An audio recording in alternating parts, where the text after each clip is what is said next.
18 मई 2025 की शाम को 19:35 पर राहु देव कुंभ राशि में प्रवेश करने वाले हैं।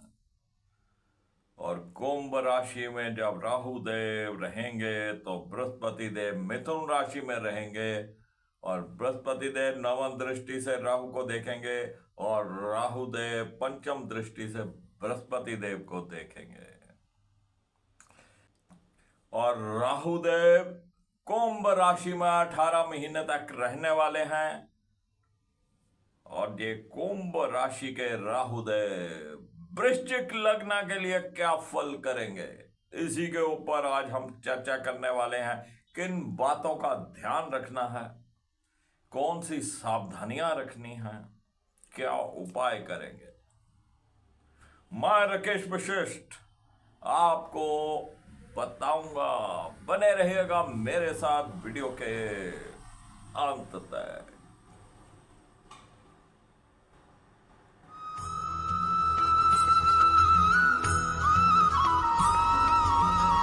मैं राकेश वशिष्ठ आप सबका स्वागत करता हूं।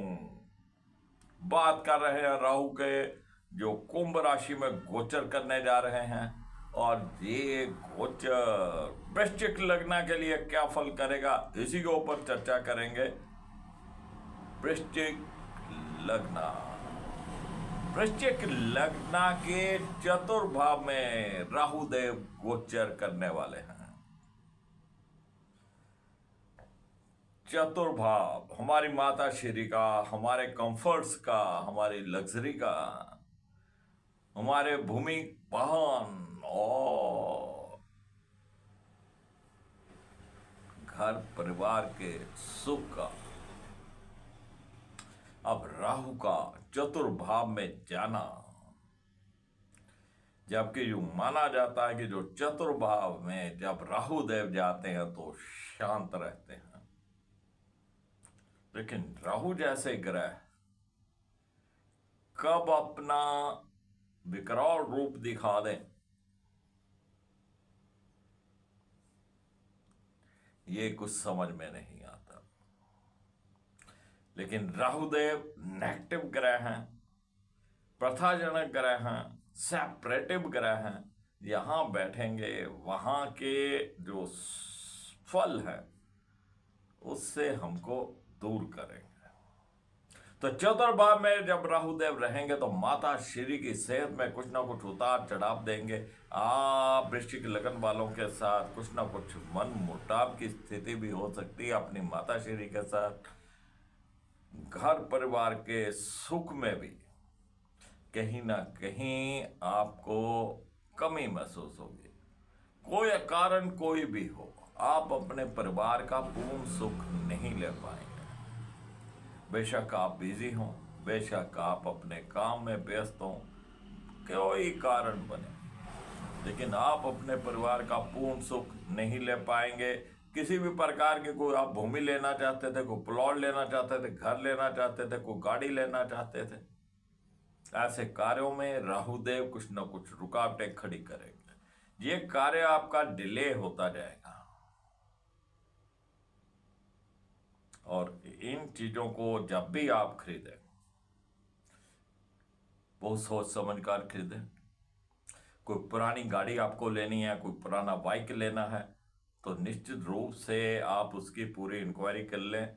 कहीं कोई चोरी का या खराब किया, कोई ऐसी वस्तु होती है, ऐसा कोई व्हीकल होता है कोई जो खराब ही रहता है, लेकिन ऊपर से उसको ये पॉलिश करके तो आपके सामने खड़ा कर दिया जाए, तो ऐसे की कोई वस्तु, कोई प्लॉट आप खरीद रहे हो वो पहले झगड़े वाला प्लॉट हो या पहले किसी को बेचा गया हो, तो इन सब चीजों के लिए आपको अलर्ट रहना है। आंखें बंद करके ये कार्य आपको नहीं करना है। वहम भरम की स्थिति भी उत्पन्न होगी। आपको घर परिवार का सुख की कमी है तो कहीं ना कहीं आपको लगेगा मेरे परिवार वाले, मेरे घर वाले, चाहे वो माता पिता हो, चाहे भाई बहन हो, चाहे वो आपके बच्चे हों, कोई भी परिवार में देखिए कितने सदस्य होते हैं, कि आपको ज़्यादा तवज्जो देते नहीं, ये भी एक वहम हो सकता है, जिस कारण आपको उनका पूर्ण सुख नहीं मिल पाए। तो राहु देव जहां पर ज्यादातर शांत रहते हैं, और लेकिन अगर ये अपना विकराल रूप दिखाते हैं तो जो बातें मैंने बोली हैं, घर परिवार का सुख, भूमि वाहन का सुख, माता श्री का सुख, परिवार का सुख, ये सब छीन लेते हैं। राहु देव की जहां से पंचम दृष्टि अष्टम भाव के ऊपर रहने वाली है, जो कि दुर्घटनाओं से संबंधित है। आपको अपना व्हीकल बिल्कुल टिच रखना है, सर्विस वगैरह करा के उसको बिल्कुल टिच रखिए, ताकि आपका व्हीकल कहीं भी रास्ते में आपको धोखा नहीं दे, कोई दुर्घटना नहीं हो जाए। चतुर्भाव से ही राहु की सप्तम दृष्टि आपके कर्मा भाव के ऊपर रहने वाली है, और कर्मा भाव में राहु देव किसी न किसी प्रकार के कुछ रुकावटें देने वाले हैं, आपकी जॉब में, आपके व्यापार में। और राहु का काम है टांग खींचना, चुगली कर देना। और दसम भाव जो कि शनि से भी संबंधित होता है, क्योंकि शनि कर्मा को रिप्रेजेंट करते हैं। आपको अपने जॉब में, अपने बिजनेस में पंक्चुअल रहना पड़ेगा। आपको लापरवाही नहीं करनी है, आपको अपना काम समय पे करना है। आज का काम आज ही करना है, पेंडिंग नहीं छोड़ना है। अभी का काम अभी करना है।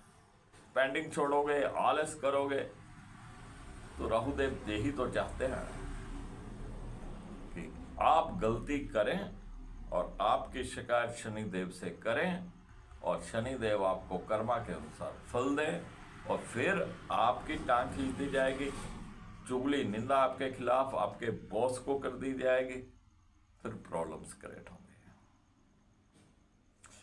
अगर आप पंक्चुअल रहेंगे, अपने काम की तरफ ध्यान देंगे, अभी का काम अभी करेंगे, आज का काम आज ही करेंगे, शनिदेव सही रहेंगे, और जो चुगली करने वालों को मौका ही नहीं मिलेगा। और ऐसे समय में आपको अपना जॉब नहीं बदलना है। कोई भी स्थितियां रहें आपके ऑफिस में, आपकी जॉब में, आपको खुद ब खुद रिजाइन नहीं करना है। आपका व्यापार जैसे चले वैसे चलाए। ब्लाइंड फेथ के ऊपर किसी के ऊपर नहीं चलना है, किसी नई पार्टी को आंखें बंद करके उधार नहीं देना है, नहीं तो रुकावट आएगी। और ऐसे समय में किसी प्रकार का कोई बदलाव अपने बिजनेस में नहीं करना है। राहु देव की जहां से नवम दृष्टि व्यय भाव के ऊपर रहने वाली है, और व्यय भाव जो कि खर्चों का भाव है, जो कि सरकारी दंड का भाव है, हॉस्पिटल का भाव है। और जब पाप ग्रह वहां पर देखा करते हैं तो अननेसेसरी खर्चे, अशुभ खर्चे, आलतू फालतू खर्चे आन पड़ेंगे। बीमारी के ऊपर कोई ना कोई खर्चा हो जाएगा, हॉस्पिटल के ऊपर कोई ना कोई खर्चा हो जाएगा, कोई सरकारी दंड लग जाएगा। आपने जो खर्चे सोचे भी नहीं वो भी आन पड़ेंगे। खर्चों में बढ़ोतरी, अननेसेसरी खर्चे, और आप कहेंगे कि यार ये कहां से आ गया, ये तो मैंने सोचा ही नहीं था। तो ये राहु का काम है। लेकिन इस राहु को एक्टिवेट नहीं होने देना। अगर राहु देव एक्टिवेट होंगे, जो बातें मैंने बोली हैं उनसे आपको परेशानी होगी, वो बातें क्रिएट होगी। लेकिन यहां पर जब बृहस्पति देव की दृष्टि है, और बृहस्पति देव वृश्चिक लग्न के लिए शुभ ग्रह होते हैं, तो बृहस्पति देव को एक्टिवेट करना है। राहु को एक्टिवेट होने ही नहीं देना। सर्वप्रथम तो नेवी ब्लू कलर पहनना छोड़ दीजिए। चांदी की चैन गले में जरूर धारण करें। गंगा स्नान आपको दूर करके आना। हर की पौड़ी के ऊपर गंगा स्नान करिए, और गंगा स्नान करने से पहले आपको गंगा मैया से माफी मांग लेनी है कि मेरे पैर आपको लगेंगे नहाते समय, उसकी आपको माफी मांगनी है। आप कहीं पे गंगा माँ बोलते हैं और उसको पैर लगा के आ जाते हैं, उसके अंदर गंदगी फेंक के आ जाते हैं। स्नान करने से पहले माफी जरूर मांगिएगा। और इस राहु के गोचर के दौरान आपको गंगा स्नान करना बहुत जरूरी है। गंगा स्नान के बाद आपको थोड़ा सा दूध, चावल, ये दोनों चीजें मिलाकर आपको गंगा जी में अर्घ देना है। गंगा जी में डाल दीजिए, जो भी आपने पोल्यूशन फैलाया है उसकी माफी मांग लीजिए, और अपने घर के ऊपर गंगा जल रखिए। जितना ज्यादा गंगा जल रखेंगे उतना ज्यादा अच्छा रहेगा। और इस गंगा जल का आपको रोज अपने चेहरे पे छींटा लेना है, अपने सिर पर, अपने फेस के ऊपर। जब भी आप गंगा जी में डुबकी लगाएं तो पूरी डुबकी लगाएं, सिर तक डुबो दें। तो गंगा जल का छींटा लेकर आप राहु के इस अशुभ प्रभाव से बच सकते हैं। आपको अपने घर के अंदर कहीं भी नेगेटिविटी नजर आए तो सुबह उठते ही कच्ची लस्सी और गंगा जल मिलाकर उसका छींटा जोड़ दीजिए।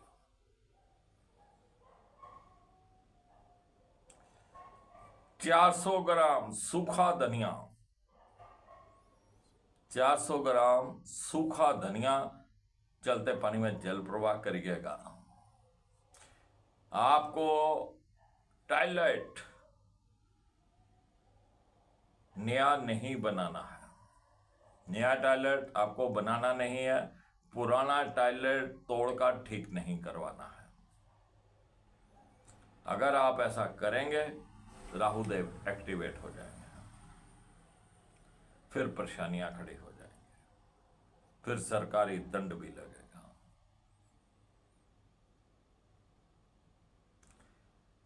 तो इस तरह से आपको राहु को एक्टिवेट होने से बचाना है। अब बृहस्पति देव जो कि वृश्चिक लग्न में द्वितीय और पंचम भाव के स्वामी होते हैं, शुभ ग्रह होते हैं, तो आपको थोड़ा धार्मिक रहना है। अपने गुरुजनों का, अपने इष्ट देव का पाठ जरूर करना है। जो भी आपके गुरु हों उनके द्वारा जो भी मंत्र दिया हो, कुछ शब्द दिया गया हो, उसका सिमरन आपको करते रहना है। केसर का तिलक, हल्दी का तिलक आपको कंटिन्यू करना है, और धर्म के साथ जुड़ के रहना है। साधु सन्यासियों का आशीर्वाद लेते रहिए, गुरुजनों का आशीर्वाद लेते रहिए। बुजुर्ग जो भी आपके अड़ोस पड़ोस में हो, रिश्तेदारी में हो, उनका आशीर्वाद आप लेते रहिए। बृहस्पति देव जो कि वृश्चिक लग्न के अष्टम भाव में रहेंगे।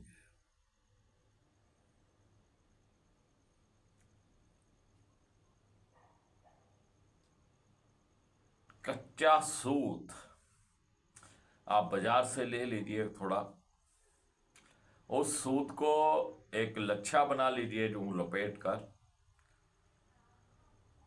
और उसको किसी बर्तन में हल्दी घोलकर डाई कर लीजिए। डाई करने के बाद उस सूत को आप पंखे के नीचे सुखा लीजिए और इसका एक गोला बना लीजिए।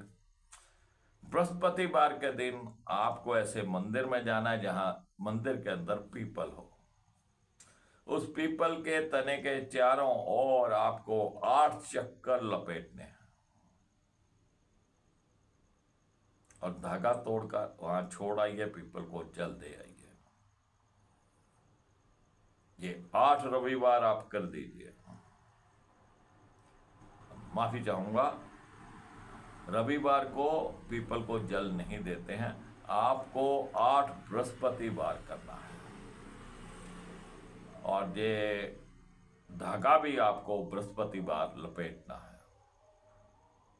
और भगवान विष्णु का कोई भी मंत्र आप उच्चारण करते रहिए। विष्णु सहस्त्र नाम का पाठ कर लिया करें, विष्णु जी के किसी मंत्र का पाठ कर लिया करें, विष्णु के किसी भी अवतार का आप पाठ कर लिया करें, तो राहुदेव खुद ब खुद शांत हो जाएंगे। तो राहु का जो गोचर वृश्चिक लगन वालों के लिए मध्यम फल करने वाला है। राहु को एक्टिवेट मत होने दीजिएगा, तो ये समय आराम से निकल जाएगा।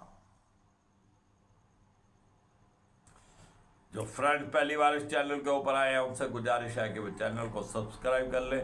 सब्सक्राइब करने के बाद जो बेल का आइकॉन है उसको भी दबाएं। बेल का आइकॉन दबाने का लाभ ये होगा कि जो भी आप न्यू वीडियो अपलोड करेंगे उसकी नोटिफिकेशन आपको तुरंत मिल जाएगी। वीडियो पसंद आए लाइक करिएगा, शेयर करिएगा, दोस्तों मित्रों को इस चैनल के साथ जोड़िएगा। मैं फिर मिलूंगा आपको एक नई जानकारी के साथ। तब तक राकेश विश्व को इजाजत दीजिए। जय श्री बालाजी।